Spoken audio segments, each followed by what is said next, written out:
Okay, imagine you're just holding a simple rubber band, right? Now think about this. What happens if you heat it up? Hmm. Most things, glass, plastic, Hmm. they get softer, maybe stretchier. Right. They usually weaken. But a rubber band, it actually pulls more strongly. It contracts. It's completely the opposite of what you'd expect. It absolutely is. And that's really because rubber is, well, it's unlike almost anything else out there. How so? Well, it's waterproof, for starters. It actually gets tougher the more you stretch it right before it breaks. It can expand like 10 times its original length Wow. and then snap right back. Good as new. Those properties are just incredible when you think about it. So today we're doing a deep dive into this material. It's perfectly engineered by nature, really. Absolutely. And it's completely essential for modern life. I mean, the tires on our cars, our planes, even the seals in our plumbing. Everywhere. But here's the kicker, the surprising part. Oh. Its main source is actually highly vulnerable. There's a risk there most people don't even realize exists. No, it's a hidden dependency, a critical one. People just assume it'll always be there. Exactly. So our mission today is to unpack this hidden world of natural rubber. We want to explore where it comes from, the really cool science behind why it's so unique. Look at some pivotal moments in history that changed everything, and understand why relying on it so heavily makes us, well, surprisingly vulnerable today. And we'll even get into how you, listening right now, are actually, in a small way, a rubber factory. Huh. Okay, I'm intrigued by that one. Yeah. Let's start at the beginning. Let's go way back, maybe 1600 BC, deep in the Amazon. Right, Mesoamericans. They figured out that if you made a cut in the bark of this specific tree, the Brazilian rubber tree, this milky white liquid would ooze out latex. And they saw that when it dried, it turned into this stretchy, waterproof, solid material. Oh, the first rubber. Pretty much. Right. But what's interesting is that raw, unprocessed latex isn't quite the firm rubber we think of. It's actually more like a very, very slow-flowing liquid, a highly viscous liquid. So it doesn't hold its shape perfectly. Not really, no. It slowly deforms under its own weight. You can still see this in labs today, like at the Akron Research and Development Laboratory. They have racks of raw rubber, and you can literally see it slowly flowing, dripping over time. Okay, so let's unpack that. How does a tree even create this weird, flowing, stretchy stuff? It all starts with tiny molecules, these little building blocks called isopentenyl pyrophosphate. IPP, for short. IPP. Oh. It's made right under the bark. But here's the really wild part you mentioned earlier. Yeah. Those exact same building blocks, IPP, they are everywhere in nature, including inside you. Right now. Seriously, inside me. Yep. Your liver, for instance, makes a type of short-chain rubber called dolichol. It's absolutely essential for building your cell membranes. No way. So I am a rubber factory. In a very small, very specific way, yes. That's amazing. So, okay, if we have the same building blocks, how does the tree turn them into, tire material, basically? Well, the tree has these special builder enzymes. They grab hold of these IPP monomers one after another and link them together. Like stringing beads? Exactly like stringing beads. But they make incredibly long chains. We're talking thousands, tens of thousands, even hundreds of thousands of monomers long. This long chain is the polymer. That's rubber.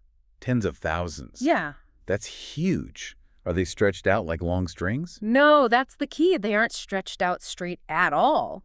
Think of each long chain more like a tangled up piece of spaghetti or a coiled spring. It's all jumbled. Okay. So if you imagine one end of the chain is, say, right here in the middle of this room, the chances of the other end being way outside are incredibly small. It's almost certainly still coiled up somewhere nearby. And this tangled mess is why raw rubber flows, because the chains just slide past each other. Precisely. The individual chains aren't really locked together, so they can slowly creep past one another. That's the flow you see. But then the magic happens when you pull it. Right, it snaps back. Why?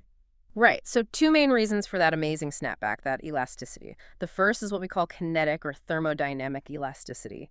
At room temperature, these coiled polymer chains aren't just sitting still. They're constantly vibrating, being jostled and bumped by all the smaller molecules around them, air, water, whatever. It's like a perpetual molecular bombardment. Non-stop motion. Exactly. So when you stretch the rubber, you force those chains to straighten out. But the moment you let go of that tension, wham!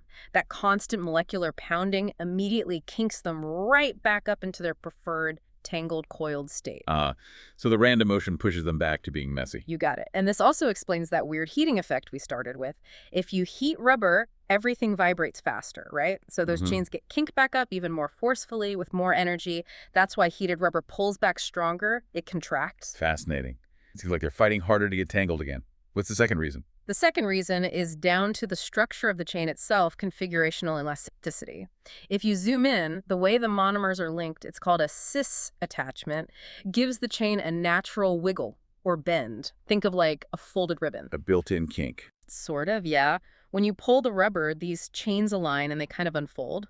But statistically, thermodynamically, that unfolded, straight-aligned state is much less probable, much less favorable than the tangled, wiggled state. So it wants to go back to being wiggled. Exactly. As soon as you release the stress, entropy takes over, and it springs back to that more probable, more random wiggled state. That inherent structure is a huge part of its elasticity. Okay, so from the tree, we get this amazing, stretchy, waterproof stuff, but like we said, it flows, loses shape eventually. And it breaks pretty easily if you stretch it too much. Right, so to get the really tough, durable rubber we use in, everything, something else needed to happen. And something did happen, actually, even way back with those Mesoamericans. They weren't just using raw latex. Oh. They figured out that mixing the latex with juice from tropical morning glories, which, it turns out, contains sulfur compounds, made the rubber stronger, less sticky. They used it for sandals, balls, even bottles. So they were already modifying it. Yeah. Clever. Very. But for the next 3,000 years, the rest of the world mostly just saw rubber as this odd curiosity. A bouncing ball from the New World. Until around 1770.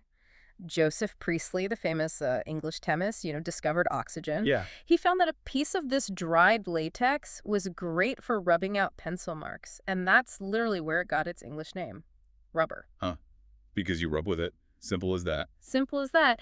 And then over the next 50 years or so, interest really exploded. People saw huge potential waterproofing things without using flammable oils or waxes that crack. Right, like raincoats? Exactly. And making things flexible in a way stiff leather just couldn't. It seems like a miracle material. But there was that big catch, right? The fatal flaw. Yeah, huge catch.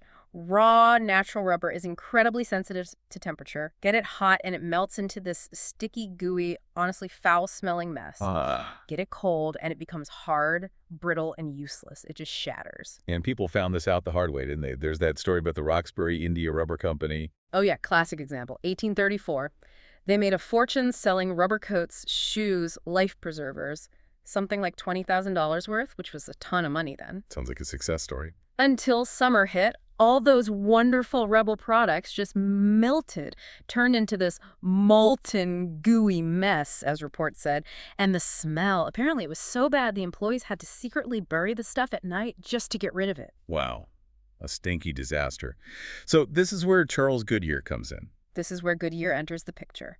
A guy already deep in debt apparently saw this warehouse full of rotting, melted rubber and just became completely obsessed. He had to find a way to fix it. An obsession. Totally. His dedication was, well, almost comical in a way. He experimented nonstop. Even when he landed in debtor's prison, he called it his hotel. Tried mixing it with powders like magnesia, which helped a bit but didn't solve the temperature problem. His hands were apparently always covered in sticky gum elastic. Sounds miserable. How did he crack it? Well, a key step was meeting another inventor, Nathaniel Hayward. Hayward had been experimenting with mixing sulfur powder into the rubber and drying it in the sun. It made the rubber harder, less sticky. But still melted and froze. Still melted and froze. But Goodyear saw something there. He actually bought Hayward's patent and kept experimenting with sulfur. And then the famous accident. Winter of 1839. Story goes, he accidentally dropped a piece of rubber mixed with sulfur onto a hot stove. Instead of melting. Instead of melting into the usual goo, it just sort of charred on the surface. Oh. But underneath the char, it was firm, yet still elastic. He got excited, left it outside overnight in the intense New England cold. And the next morning. The next morning, it was still perfectly flexible. It hadn't gone brittle. He knew he'd found it. He'd stabilized rubber. That's incredible. What a difference that made. How much stronger was it? Oh, hugely different. Uncured rubber, the raw stuff, you could stretch it maybe 9 times its length with barely any force, but it would just tear easily. Goodyear's cured rubber. You needed maybe 30 times more force to break it. and it still stretched nearly 6 times its length before failing. It was a totally transformed material. So what was actually happening chemically on that hot stove with the sulfur? Yeah, so the heat broke apart the rings of sulfur atoms, creating these reactive spots, free bonding sites. And these newly reactive sulfur atoms were then able to grab onto carbon atoms on different rubber polymer chains. Ah, so linking the chains together. Exactly. They formed flexible bridges, what we call crosslinks, between the previously separate chains. These bridges could be just one sulfur atom or maybe several in a row. So instead of loose spaghetti. It becomes more like a net, a flexible, connected network. And what does that do for the rubber? It changes everything. Those crosslinks physically tie the polymer chains together, so they can't just slide past each other anymore and flow. That stops it from melting when hot. The bonds hold it together. It also stops it from becoming brittle when cold because the chains can't pack together tightly enough to fully freeze or crystallize in that rigid way. And the elasticity. It improves that too. When you stretch it, the chains uncoil, but those crosslinks are always pulling them back. They ensure it returns to its original shape much more reliably. It makes it far stronger and much more elastic. Wow. So you get strength, temperature resistance, and better elasticity all from these little sulfur bridges. Precisely. And what's really cool is you can tailor the properties. Yeah. Add lots of short crosslinks. You get a harder, stiffer rubber, good for shoe soles or tire treads. Uh-huh. Use fewer or longer, more flexible crosslinks, and you get a stretchier rubber, maybe for medical tubing or seals. You can fine-tune it. And this whole process got a name, right? Vulcanization? Yep. Named after Vulcan, the Roman god of fire and metalworking, seemed fitting given the heat and the sulfur involved. And the irony, you mentioned the Mesoamericans. And the irony is that those ancient Mesoamericans, mixing that morning glory juice with its sulfur into the latex and probably letting it cure in the hot sun, they were essentially doing a natural form of vulcanization thousands of years earlier, just without knowing the chemistry. Mind-blowing. So Goodyear patents this in 1844. What happens next? Well, it completely unleashes rubber. Yeah. Suddenly, you have this stable, durable, versatile material. Innovations just pour out. John Dunlop patents the inflatable bicycle tire in A 1888. game changer for cycling. Totally. Then the first modern disposable medical gloves appear around 1890 at Johns Hopkins. And crucially, the first pneumatic tires for cars show up in 1895. That really paved the way for the automotive age. Goodyear's discovery was fundamental. But the story for Goodyear himself wasn't exactly a happy ending financially. No, tragically not. Despite basically inventing the modern rubber industry, he was constantly fighting patent battles, terrible at business. He died in 1860, aged just 59, and reportedly over $200,000 in debt. That's like, what, $7 or $8 million today? Unbelievable after creating something so valuable. It is. And the ultimate irony, 38 years after his death, Frank Seiberling founds a tire company and names it the Goodyear Tire and Rubber Company in honor of him. Today, it's a nearly $19 billion business built entirely on his invention. Wow. Okay, so tires. For the last 100 years, they've been the biggest consumer of natural rubber, right? By far, still are. But you mentioned even vulcanized rubber wasn't quite tough enough on its own for tires. It would wear out in like 8,000 kilometers. Yeah, just vulcanizing it gives you the basic properties, but for the constant abrasion a tire sees on the road, it would wear down incredibly fast. So what do they add? Carbon black, this fine black powder, basically soot derived from burning oil or gas. They started adding it in the early 1900s. It's not for cross-linking, it's a reinforcing filler. And that made the difference. Huge difference. It dramatically boosts the rubber's resistance to abrasion and tearing. That's what allows modern passenger car tires to last, 100,000 kilometers or more. And it's also why most tires are black. Ah, the carbon black. But there's another interesting property it adds, isn't there? Something about electricity. Yes, fascinating side effect. Carbon black is conductive. It allows electricity to flow through the tire. Why is that important? Well, as a car drives, friction with the road and air builds up static electricity, a lot of it. If the tires weren't conductive, that charge would just build up on the car body. So you'd get a shock every touch the car door. You absolutely would. A nasty one. But worse, that static buildup could potentially spark, say, when you're refueling. Very dangerous. Conductive tires safely dissipate that charge to the ground. And lightning. And lightning, exactly. It helps protect the car and occupants if struck by lightning, providing a path for the current to ground. So other fillers, like silica, which they use sometimes to reduce rolling resistance, they don't do that? Right. Silica makes a whiter-looking tire, and it's good for fuel economy, but it's a poor conductor, an insulator basically. So tires often use a mix, but they need enough carbon black, especially in key areas, to maintain that crucial conductivity for safety. You wouldn't want a fully insulating tire. Makes sense. Now, while all these amazing technical innovations were happening, the story of actually getting all that rubber, especially early on, has a really dark side, doesn't it? The human cost. Oh, absolutely. A horrific cost. In the late 19th century, the Amazon rainforest was basically the world's only source, supplying over 90% of global rubber. But the trees are spread out, right? Not like a farm. Exactly. Wild rubber trees grow hundreds of meters apart in dense jungle. To meet the exploding global demand, especially driven by tires, these rubber barons resorted to absolutely brutal methods. They enslaved, tortured, and murdered indigenous populations to force them to collect latex. It sounds horrendous. It was. The statistics are just sickening.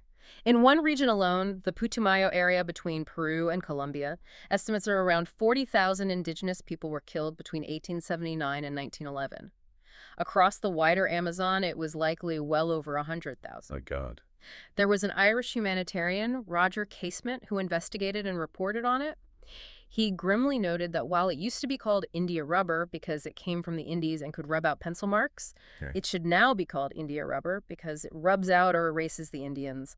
It was genocide, plain and simple. One of the most appalling episodes of the colonial era. Just awful. So how did the supply shift away from the Amazon? Well, partly because of the scandal, but mainly due to economics and biology.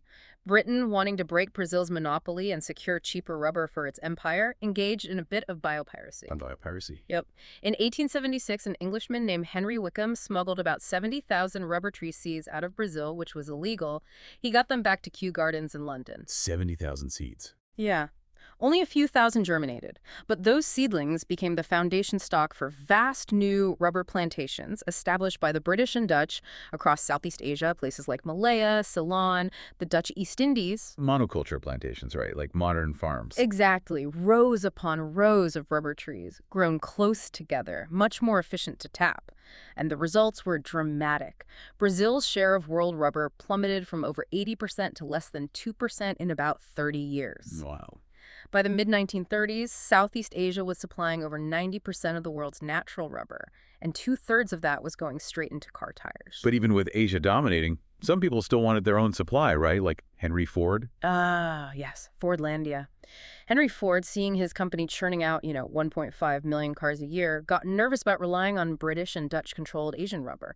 So in 1928, he decided to bypass them and go back to the source. Back to Brazil. Back to Brazil. He bought a massive chunk of land in the Amazon, millions of acres, and set out to build this kind of utopian American town meets rubber plantation. Fordlandia, complete with neat houses, schools, hospitals, swimming pools. Sounds ambitious. How did it go? It was an utter, unmitigated disaster. Ford knew cars, not rubber trees or tropical agriculture. He planted the trees densely packed together, just like the plantations in Asia. And then that was bad because of a native fungus, South American leaf blight, SALB. In the wild, trees are far apart, so the blight can't easily spread. But in Ford's dense monoculture, it ripped through like a fire front, as one observer put it. You could literally watch the trees die. Oh, no. By the early 1940s, Ford had lost something like 3.6 million trees. The whole project collapsed. And here's the crucial thing. There is still no cure for SALD. That's the primary reason why South America, the original home of the rubber tree, produces less than 2% of the world's supply today. The blight makes large-scale cultivation there impossible. Okay, so Fordlandia is a warning. But connect this to today. Those seeds Wickham smuggled, they founded the entire Southeast Asian industry. Pretty much. Almost all the billions of rubber trees grown commercially in Thailand, Indonesia, Malaysia, Vietnam today, they are clones, genetically derived from that very small handful of seeds Wickham took out of Brazil. So it's one massive, genetically identical monoculture. Essentially, yes, which makes it incredibly vulnerable, just like Fordlandia, but on a vastly larger scale. if a disease like SALB or something new were to get a foothold in Southeast Asia, It could wipe out the entire supply. it could be catastrophic. If you get a serious fungal infection starting in, say, Malaysia or Thailand, it could spread rapidly across the region and dramatically, perhaps totally, cut global production of natural rubber. Has there been a close call? A very close call just recently. In 2019, 2 fungal diseases that normally affect other crops, like palm oil trees, suddenly jumped to rubber trees in Thailand. Within 6 months, these diseases had spread across 7 countries in Southeast Asia, affecting over 1 million acres of rubber plantations. Global production dropped by 10% the following year, partly because of it. What stopped it from getting worse? Ironically, COVID-19. The pandemic hit, international travel ground to a halt, movement of people and goods was restricted.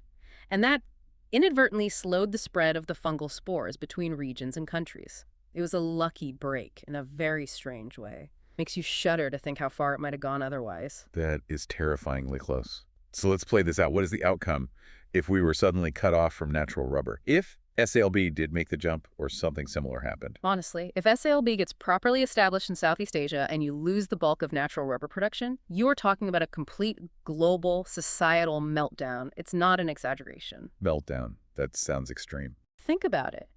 Planes would be grounded. Their tires are 100% natural rubber.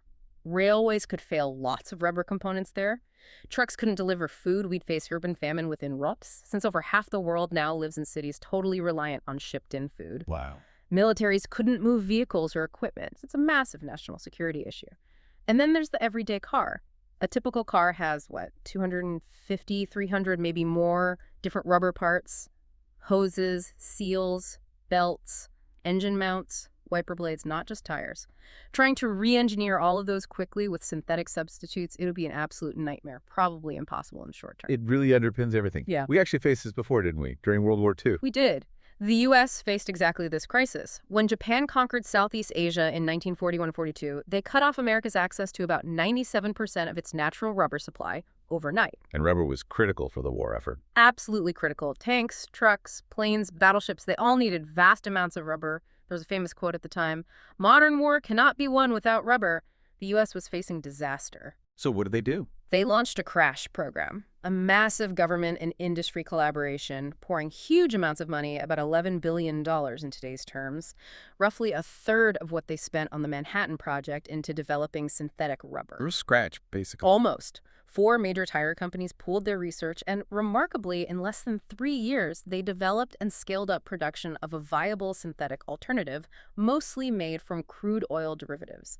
It's called styrene butadiene rubber, or SBR. And that saved the day. It absolutely did. The shift was incredible. In 1942, the U.S. was using almost 100% natural rubber. By 1945, it was the rubber, 86% of the rubber being used was synthetic SBR. And today, is most rubber synthetic? Today, globally, about 70% of all rubber consumed is synthetic, and SBR is still the most common type. How does it compare to natural rubber? Is it as good? It depends on the application. SBR actually doesn't wear down quite as quickly from friction in something like a car tire tread, which is good, but its tensile strength, how hard you can pull it before it breaks, is much, much lower than natural rubbers. Ah, so there are still things where natural rubber is better. Irreplaceable, even. Absolutely. Despite all the advances in synthetics for over 80 years, there are critical applications where only natural rubber will do. Like the airplane tires you mentioned. Why is that? Why 100% natural rubber for those? Because airplane tires face the absolute extremes. Think about it. They go from maybe minus 50 degrees Celsius at high altitude Freezing cold. to incredibly rapid heating, hundreds of degrees, from friction and flexing the moment they hit the runway on landing, all while supporting the immense weight of the aircraft. The stresses are just enormous. And synthetics can't handle that. Not like natural rubber can. Only natural rubber has the unique combination of flexibility at low temperatures, strength at high temperatures, and incredible resilience and resistance to tearing under that kind of extreme, repeated stress. So what is the secret? What gives natural rubber that ultimate edge in durability? It comes down to a really fascinating property called strain-induced crystallization. Strain-induced crystallization. Remember how the natural rubber chains have that Sis's structure, that Yeah, wiggle. the folded ribbon too. Right. When you stretch natural rubber really hard, those wiggly chains start to align. And as they align, they get close enough together that they can actually form tiny, temporary, crystalline structures between adjacent chains. They stick together through weak intermolecular forces like van der Waals forces. So stretching it makes it partly crystalline. Exactly. Thin, sheet-like crystals form within the rubber, aligned with the direction of stretch, and these crystals act like extra temporary crosslinks. They reinforce the material precisely where and when the stress is highest. So it gets stronger as you pull it. It's self-reinforcing. Precisely. That ability to form these crystallites is amazing. It's why natural rubber is so tough and resistant to tearing. If a tiny crack starts to form as it's stretched, Yeah. the high stress at the crack tip immediately causes crystals to form right there, blocking the crack from growing further. It literally stops tears in their tracks. Synthetics generally don't do this nearly as well. That is genuinely cool. Yeah. Self-healing rubber, almost. In a way, yeah. And it also leads to another weird effect. If you stretch a rubber band quickly, feel it against your lip. Yeah. It gets noticeably warm, right? That's an exothermic reaction. The formation of those crystal bonds releases a little heat. Now, let it relax quickly. Feel it again, it gets cool. That's endothermic energy is absorbed from the surroundings to break down those crystals as the chains go back to being tangled. You can easily feel a few degrees temperature change. I have to try that. So this amazing crystallization depends on that perfect cis structure. It really does. Natural rubber, chemically cis-1-Vol4 polyisoprene, is almost perfectly structured. Like 99.99% of the links are cis. That gives it the perfect geometry and flexibility to align and crystallize effectively. Synthetic versions. Even the best synthetic versions trying to mimic it, like synthetic cis-1-Vol4 polyisoprene, can only manage maybe 98% cis linkages. That tiny 1-2% difference, having some trans links in there, it disrupts the chain regularity just enough. Less wiggle, less perfect alignment, much poorer crystallization. The result is significantly lower tensile strength. Natural rubber might break at 14 megapascals, the synthetic version only at 9. So that small imperfection makes a big difference. Natural still wins for bruise strength and tear resistance. For high-stress applications, absolutely.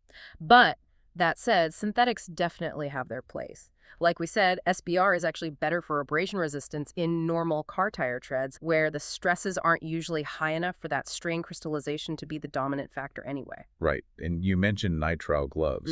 Better chemical resistance. Much better for certain things, yes. Nitrile rubber, another synthetic, is fantastic at blocking harsh chemicals. Think about healthcare workers handling aggressive chemotherapy drugs. Natural latex gloves might let 80 or 90% of some agents permeate through over time. Wow, that much. Yeah, whereas nitrile might only allow 10 or 20% permeation. That's a massive improvement in safety for the person wearing the gloves. Which brings us back to gloves and another problem, latex allergies. That became a big issue, didn't it? A huge and tragic issue. It really exploded in the late 1980s and early 90s, largely coinciding with the AIDS pandemic. Why then? Because suddenly there was this massive, urgent demand for disposable medical gloves to prevent disease transmission. Glove factories, especially maybe less reputable ones rushing to meet demand, started skipping a crucial step in manufacturing called leaching. Leaching? Yeah, it's basically a washing process that removes leftover proteins from the natural latex sap. These proteins are what trigger the allergy in susceptible people. So they were leaving the allergens in the gloves. Exactly. And often these gloves were powdered with cornstarch to make them easier to put on. When doctors and nurses snapped these unleached powdered gloves on and off all day. The powder carried the proteins into the air. Precisely. It dispersed the allergens everywhere. Healthcare workers were breathing this stuff in constantly. The result was thousands upon thousands of them developing severe, sometimes life-threatening, type I latex allergies.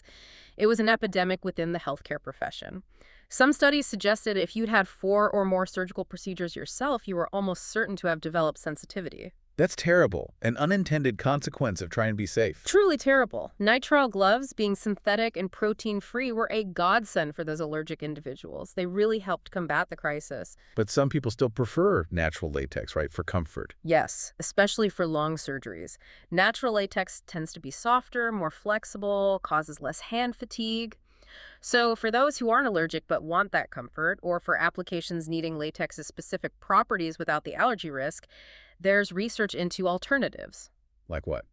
Well, researchers like Dr. Katrina Cornish have been working for years on rubber derived from a completely different plant, the guayule shrub. Guayule. Never heard of it. It's a desert plant, native to the U.S. Southwest and Mexico. It produces natural rubber latex, but crucially, its latex doesn't contain those specific proteins that cause the common latex allergy. Interesting. And the rubber itself, is it any good? It's actually reported to be even stronger and softer than rubber from the traditional Hevea brasiliensis tree.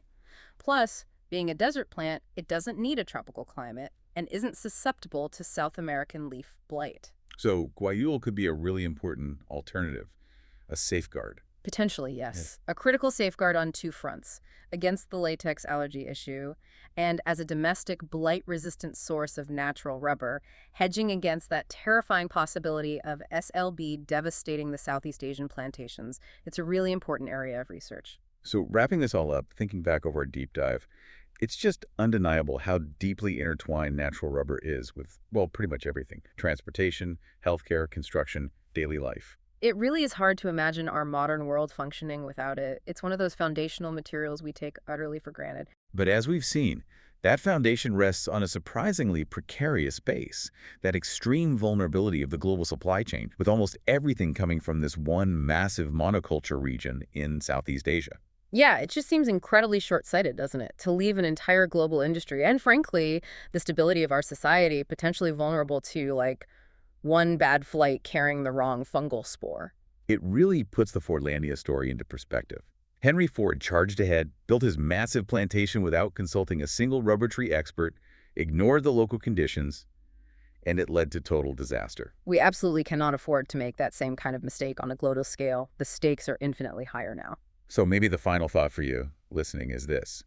How often do we as individuals or as a society set ourselves up for potential failure by relying too heavily on single sources? Or by simply not understanding the complex science, the ecology, the history behind the materials that make our world work? What other hidden dependencies, like rubber, might we be overlooking right now, just waiting for a crisis to reveal them? It's a sobering question. Definitely something to think about. Maybe take a moment today, look around at the everyday items, your phone case, your shoes, the tires on your car, and just consider the incredible, often invisible stories and maybe the hidden vulnerabilities they hold.